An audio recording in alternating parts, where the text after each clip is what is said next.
এখন থেকে আপনার প্রিয় সিরিয়ালগুলো ফ্রিতে দেখুন এক্সক্লুসিভলি শুধুমাত্র সান নেক্সটে। এখনই অ্যাপ ডাউনলোড করুন। ডাক্তারবাবু, আপনি পোস্টমর্টমের রিপোর্টটা পেলেন? দেখো, তুমি পুলিশ বলে তোমার রিকোয়েস্ট আমি ফেলতে পারিনি। সেই থেকে এইসব কাগজপত্র ঘাটাঘাটি চলছে। ওই অতদিন আগে কাগজ খুঁজে পাওয়া কি মুখের কথা? আচ্ছা, আমি কি আপনাকে কোনোভাবে হেল্প করতে পারি? আমি নিজেই খুঁজে দেখি। আরে না না, এখানে দুনিয়ার কাগজপত্র আছে। ওসব উল্টোপাল্টা হয়ে গেলে আমার ডাক্তারি মাথায় উঠবে। তো আমি নিজেই যা পারি করছি। কিন্তু আপনি একা খুঁজতে গেলে তো অনেক সময় লাগবে, আর সেই সময়টা তো আমার হাতে নেই। তাহলে আমাকে কিছু বলো না, তুমি নিজে যেখান থেকে পারো পোস্টমর্টম রিপোর্ট জোগাড় করে নাও। আপনি কেন বুঝতে পারছেন না বলুন তো? আমি তো আপনাকে বললাম কালকে কেসটার ফাইনাল হিয়ারিং। রিপোর্টটা না পেলে একজন নির্দোষ মানুষকে সারা জীবন জেল খাটতে হতে পারে। সেটা তো তোমার অর্জুনকে অ্যারেস্ট করার আগেই ভাবা উচিত ছিল। পুলিশ হয়ে এরকম ভুল কি করে করলে যে একজন নির্দোষের শাস্তি পাওয়ার মতো ব্যবস্থা হলো? ডাক্তার ভুল করলে তার শাস্তি হয়। পেশেন্টের বাড়ির লোক, বাইরের লোক নার্সিংহোম হাসপাতাল ভাঙচুর করে। পুলিশ ভুল করলেও তো তার শাস্তি পাওয়া উচিত নাকি?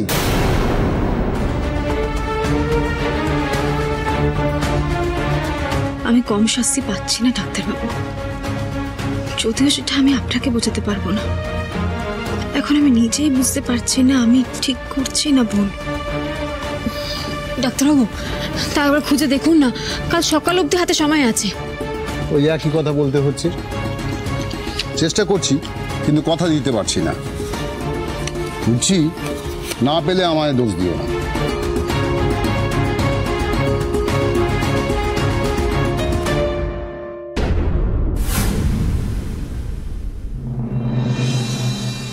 তুমি একটু রিল্যাক্স করো। হ্যাঁ, কোর্টের হিয়ারিং আমাদের পক্ষেই হবে।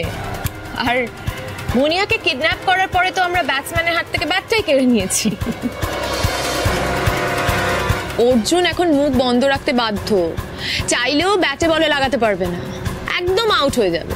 আর ওই সেট মানে অর্জুনের নকল দাদা অভি, ও তো কালকে কোর্টে এমন একজন উকিলকে নিয়ে আসছে যে কিছু বলতেই পারবে না। ব্যাস, আর কি চাই?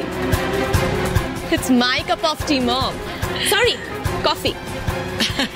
চিয়ার্স।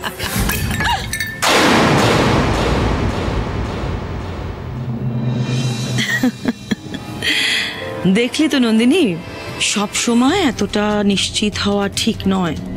মঞ্জুর এটাই গুণ যে ও শেষ দেখা না পর্যন্ত হাল ছাড়ে না। আর তোর এটাই দোষ যে তুই জিতে যাওয়ার আগেই সেলিব্রেট করিস। আজ যেমন কফি কাপটা তোর হাত থেকে ফসকে গেল, দেখিস শেষ মুহূর্তে অর্জুনের শাস্তি হওয়াটাও যেন ফসকে না যায়।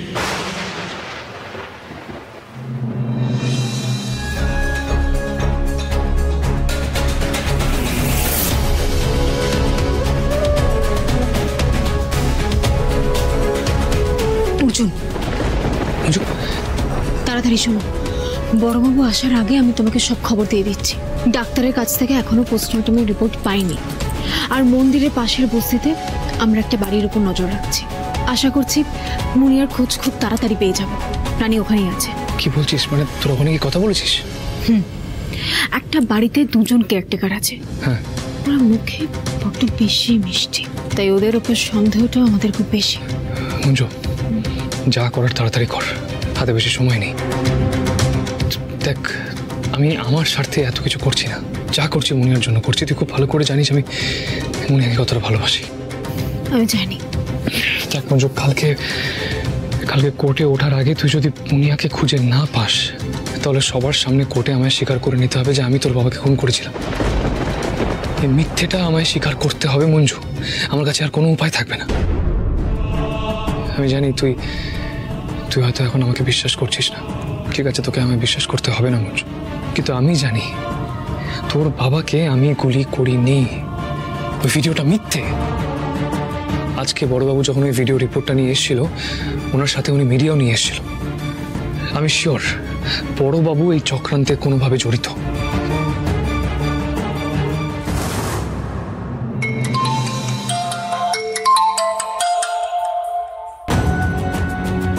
হ্যালো ম্যাডাম, ওদিকে সব ঠিক আছে তো? হ্যাঁ ম্যাডাম, ওনার সাথে কথা বলিনি। ফোনটা লাউড স্পিকারে দে। এদিকের খবর বিন্দাস, কোনো চাপ নেই। শুনুন, এত ওভার কনফিডেন্ট হবেন না, আর একটু আস্তে কথা বলুন কেমন? আমাদের কথা এখানে আর কে শুনছে? যাই হোক, ভালো কথা ম্যাডাম, মঞ্জু গড়াই আর বান্ধবী কনস্টেবল আমাদের এখানে বাচ্চাটার খোঁজে এসেছিল, বুঝলেন? হোয়াট? ওরা আপনাদের বাড়ির খোঁজ পেল কি করে? তা তো জানি না, হয়তো সন্দেহ করেছে কোনোভাবে যে বাচ্চাটা এখানে আছে। আরে সন্দেহটা করলো কি করে? দেখলি, মিললো আমার কথা। ম্যাডাম, সে তো করতেই পারে। পুলিশের কাজই হচ্ছে সন্দেহ করা, খোঁজাখুঁজি করা। তাতে কি হয়েছে? আখেরে কোনো লাভ হবে না, খুঁজে তো পাবে না। আমরা বাচ্চাটাকে না ঘুম পাড়িয়ে রেখেছি, কোনো সারা শব্দ পাবে না। এই তুমি যাও, বাচ্চাটাকে দেখে আসো তো একবার। দেখছি।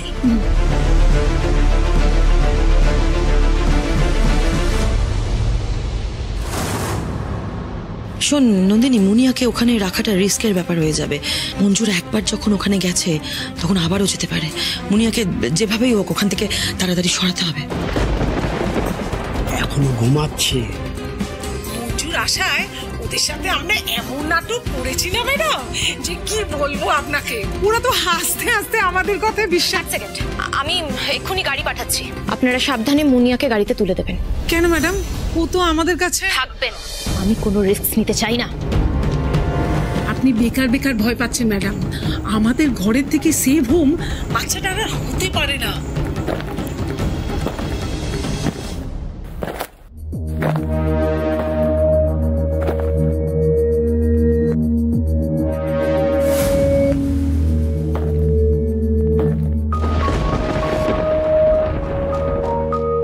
ম্যাডাম, এক্ষুনি দেখলাম যে কি হয়েছে? কি?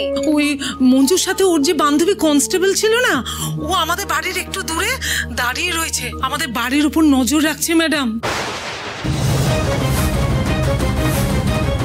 বলেছিলাম তো, এবার যদি মুনিয়ার ঘুম ভাঙে মুনিয়া কান্নাকাটি করবে, আর সেই কান্নার আওয়াজ যদি রানীর কানে যায় তাহলেই সব শেষ, একদম সর্বনাশ হয়ে যাবে। এতক্ষণ দেখেননি কেন? ইডিয়েট কোথাকারে। তবে খুব ভালো ডোজের ঘুমের ওষুধ দেওয়া হয়েছে ম্যাডাম, টেনশন করার কোনো দরকার নেই। ও সকাল পর্যন্ত ঘুমিয়ে থাকবে। শুনুন, আপনাকে আমি একটা অর্ডার দিচ্ছি, ভালো করে কান খুলে শুনে রাখুন। বাচ্চাদের জন্য সেভ এরকম একটা ঘুমের ওষুধ আনিয়ে নিন। হ্যাঁ, মুনিয়ার ঘুম ভাঙছে ভাঙছে মনে হলেই ওই ওষুধটা খাইয়ে দেবেন। মুনিয়ার ঘুম যেন না ভাঙে, কেসটা মেটা পর্যন্ত। কেমন, বুঝতে পারলেন? ঠিক আছে ম্যাডাম। মম, কি হবে এবার? শেষ পর্যন্ত কি সবকিছুই তাহলে? বুঝতে পারছি না আমি, একটা রিস্ক তো থেকেই যাচ্ছে। মম প্লিজ, এরকম নেগেটিভ কথা বলো না। অর্জুন জেলে যাবে আর মঞ্জুও হারবে, এটাই ফাইনাল। এক সেকেন্ড।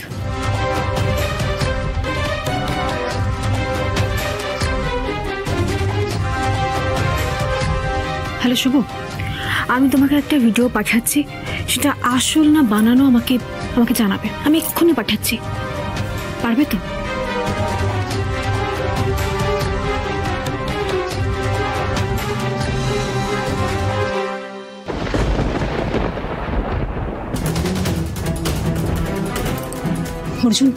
অর্জুন শুভ ওস্তাদ ছেলে, ভিডিওটা আসল হোক বা নকল ওর চোখ এড়াবে না। তুমি নিশ্চিন্তে থাকো, যেটা সত্যি কাল কোটি সেটাই জানানো হবে। ঠিক আছে, আমার কিছু কাজ আছে, আমি আসছি। মঞ্জু,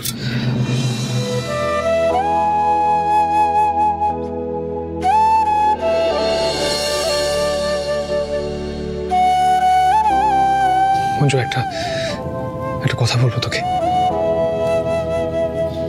জানি না কেন আমি আমার মনের চোটটা হারিয়ে ফেলছি মঞ্জু। আগের মতো আর নেই। আগের অর্জুন দিয়ে মরতে ভয় পেত না আর আজকে আমি যে জায়গায় দাঁড়িয়ে আছি আমি খুব ভয় পাচ্ছি রে মঞ্জু। আর এই ভয় মরার ভয় নয় মঞ্জু, আমার এটা ভেবেই ভয় করছে আমি যদি কাল থেকে তোকে আর দেখতে না পাই।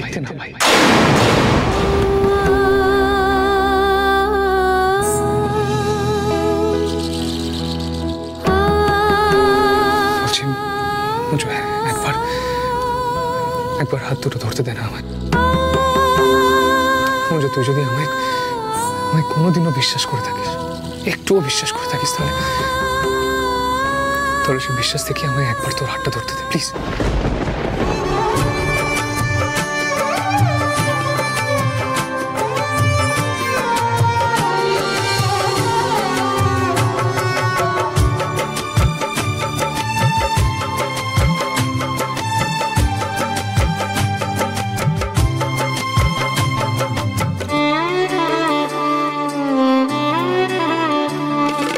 চোখের জলে ভাসিয়ে দিলাম মনের ঠিকানা, খেয়াল স্রোতে চাইলে তুমি অন্য মোহনা, তবু তোমার সুখে ব্যথার জোয়ারে বুকে ডাকবো, শুধু তোমারই থাকবো, আমি তোমারই থাকবো, আমি তোমারই থাকবো, আমি তোমারই থাকবো। আমার বুকে লিখেছি যে শুধু তোমার নাম, চোখের জলে দিয়ে যাব ভালোবাসার দাম, তবু তোমার জন্য মনের দুয়ার খোলা যে রাখবো, আমি তোমারই থাকবো, আমি তোমারই থাকবো, শুধু তোমারই থাকবো, আমি তোমারই থাকবো।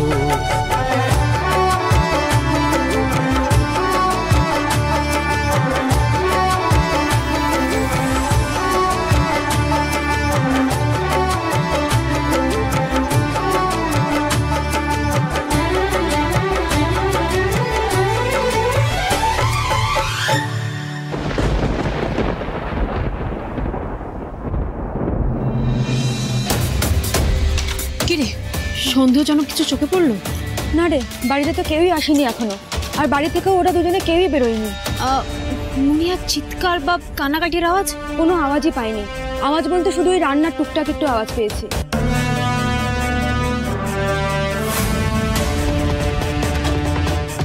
শোন না, আমার না মনে হয় তোর কোথাও ভুল হচ্ছে মঞ্জু। মুনিয়া না এই বাড়িতে কোথাও নেই, থাকলে ওই ছেলে দুটোর বাড়িতেই কোথাও না কোথাও আছে। থাকতেও পারে, কিন্তু আমার প্রথম থেকে ওনাদের উপরে সন্দেহ হয়েছিল, আর সেই সন্দেহের বসে আমি তোকে বলেছিলাম ওনাদের উপর নজর রাখতে। আমার পক্ষে তো সম্ভব হচ্ছে না রানী, আমাকে বাকি কাজগুলো সামলাতে হচ্ছে, আর হাতেও একদম সময় নেই। নইলে তুই এদের উপর নজর রাখতিস আর আমি ছেলেগুলোর উপর নজর রাখতাম। হ্যাঁ মানে সেটা তো বুঝতেই পারছি। শোন না, তুই তুই এখন বাড়ি যা, বাড়িতে গিয়ে বিশ্রাম নে। আমার তো এখন রাতে কোনো কাজ নেই, আমি বরং এনাদের উপর নজর রাখছি। আরে না না, এখানে তো আমার কোনো খাটনি হয়নি, আর মাঝে মাঝে তো আমি গিয়ে বসেছি। তুই তো বরং সকাল থেকে দৌড়াদৌড়ি করছিস, আর তোকে তো কাল সকালের মধ্যে পোস্টমর্টম রিপোর্টটাও পেতে হবে। সেটাও পেতে হবে, আর তার সাথে ওই ভিডিও রিপোর্টটাও পেতে হবে। কখন যে কি করবো আমি। যত সময় এগোচ্ছে আমার তত টেনশন বাড়ছে। কাল শুনানির আগে তুই এত কিছু প্রবলেম কি করে সলভ করবি? কাল ফাইনালি হিয়ারিং। মঞ্জু, আমি কিন্তু তোর উপরে ভরসা করে বসে আছি। মুনিয়াকে খুঁজে বের করতে পারবি তো তুই? আমাকে পারতেই হবে।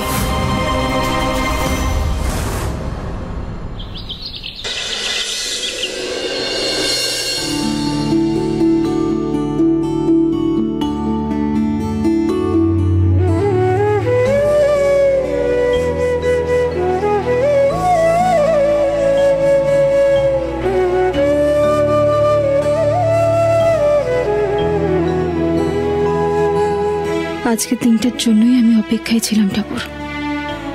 অনেক রকম সন্দেহ তৈরি হয়েছে, কিছু সন্দেহ অর্জুনের পক্ষে, কিছু বিপক্ষে। আমি এখনো জানি না শেষ পর্যন্ত কি হবে। ঠাকুর তুমি একটু দেখো।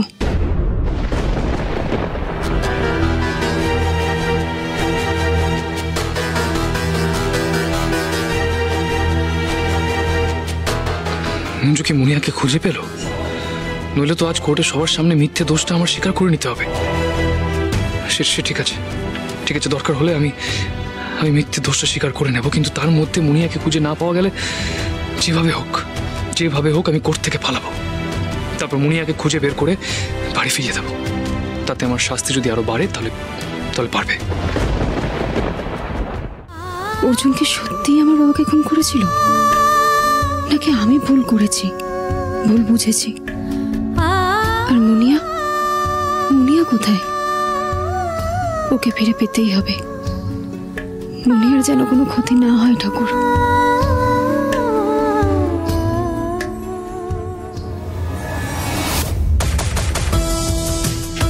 জামাই চলো, ফাইনাল হিয়ারিং এ তো সময় হয়ে এলো, একটু করতে ঘুরে আসি। যাই বল।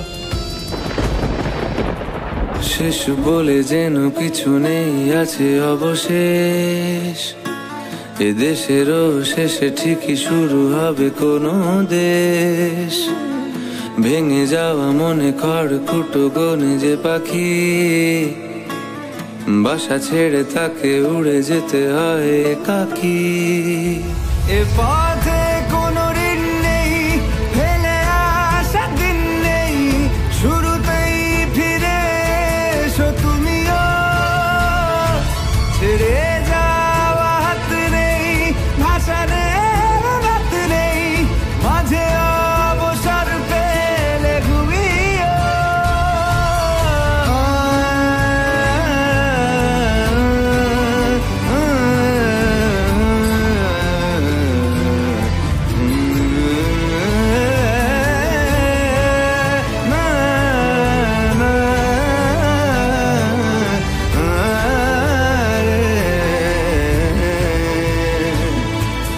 শেষ বলে যেন কিছু নেই, আছে অবশেষ। অর্জুন তো জেলে যাচ্ছে, এতে তো কোনো কনফিউশন নেই, সব প্রমাণ তো ওর এগেনস্টে। হ্যাঁ সেটাই। আর তাছাড়া অর্জুন যে আমাদের খবরে নতুন তা কিন্তু নয়, এর আগে মাঝে মধ্যেই আমাদের খবরে আসতো, তো মাঝখানে বন্ধ হয়ে গিয়েছিল, শুনছিলাম ও নাকি পাল্টেও গেছে। আরে ধুর, মানুষ যতই বদলাক তার অতীতকে তো আর অস্বীকার করতে পারে না। কেয়ারটেকারকে একটা ফোন করো।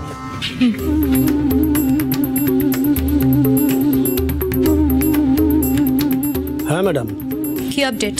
ওই কনস্টেবল মেয়েটা বাড়ির বাইরে ঘুরঘুর করছে, সেই জন্যই তো ঘুমের ওষুধটা কিনতে বাইরে বেরোতে পারছি না, তবে সুযোগ পেলেই চলে যাবো। এই শুনুন, এত রিল্যাক্সড হয়ে কথা বলবেন না।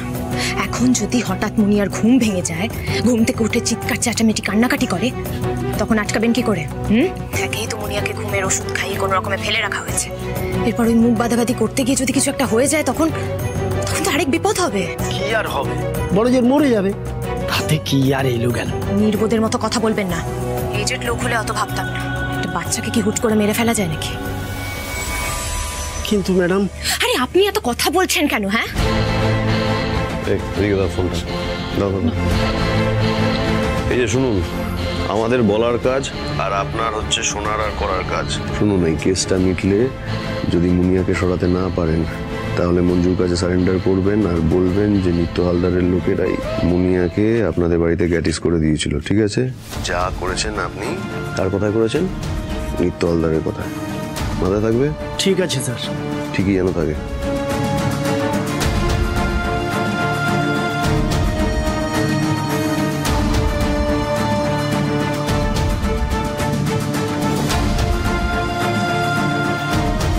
কি করে বাইরে বেরোই বলতো? ওই কনস্টেবলটা এদিক থেকে তো চোখই সরাচ্ছে না। আমার কিন্তু খুব ভয় করছে জানো তো। কাল রাতে ওকে শেষ ঘুমের ওষুধটা খাইয়েছিলাম, ও তো যে কোনো মুহূর্তে ঘুম থেকে উঠে পড়তে পারে। খুব বেয়াদব মেয়ে আছে, সামলানো যাবে না। যা থাকে কপালে। যাই, ওর জন্য এক পাতা ঘুমের ওষুধ নিয়ে আসি, দেখি কনস্টেবলের নজর এড়িয়ে যেতে পারে কিনা।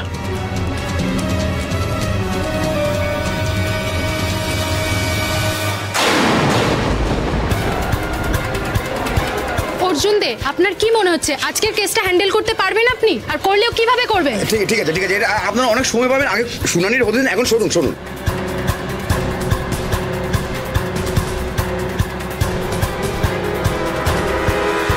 হিয়ারিং শেষ হওয়ার আগেই মঞ্জু যদি মুনিয়াকে নিয়ে আসতে না পারে, তাহলে যে করে হোক আমাকে পালাতেই হবে। কিন্তু পালাবো কোন দিক দিয়ে?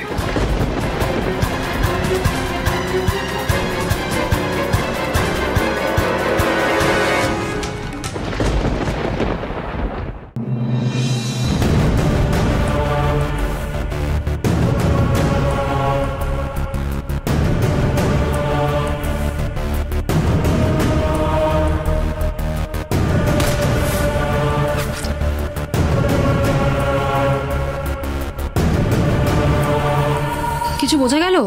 বোঝার চেষ্টায় আছি। ইভেন আমি কাল রাতেও অনেকবার বোঝার চেষ্টা করেছি, কিন্তু ভিডিওটি এমনভাবে করা যে সত্যি মিথ্যা কিছু বোঝাই যাচ্ছে না, খুব চাপ হয়ে যাচ্ছে। আর কোনো লেয়ারই তো ধরা যাচ্ছে না। ঠিক আছে, তাড়াতাড়ি করো।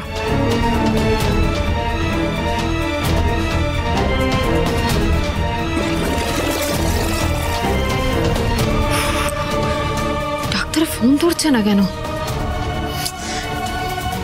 কিছু হলো? তাড়াতাড়ি করো না, আমার হাতে সময় নেই। আর কিছুক্ষণ পর হিয়ারিং, তার আগে এই ভিডিওটা সত্যিটা আমাকে জানতেই হবে। দেখছি একবার লাইটটা চেক করে দেখি যদি কোনো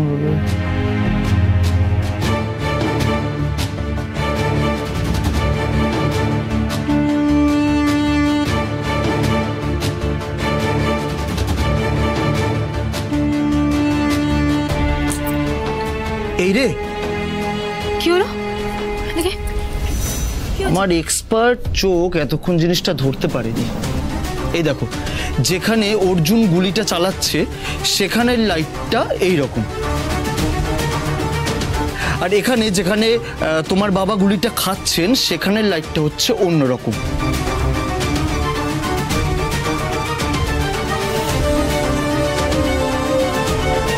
এত বুদ্ধি করে ভিডিওটা করা হয়েছে যে সহজে কিছুই ধরা যাচ্ছে না। এত টেকনিক্যাল কথাবার্তা বুঝি না ভাই, চলতি ভাষায় বলো।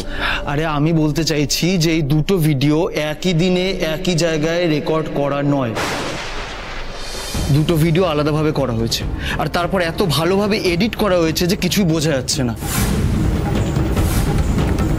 Thank you Shubho, thank you. আজ আদালতে এটা অনেক বড় একটা প্রমাণ।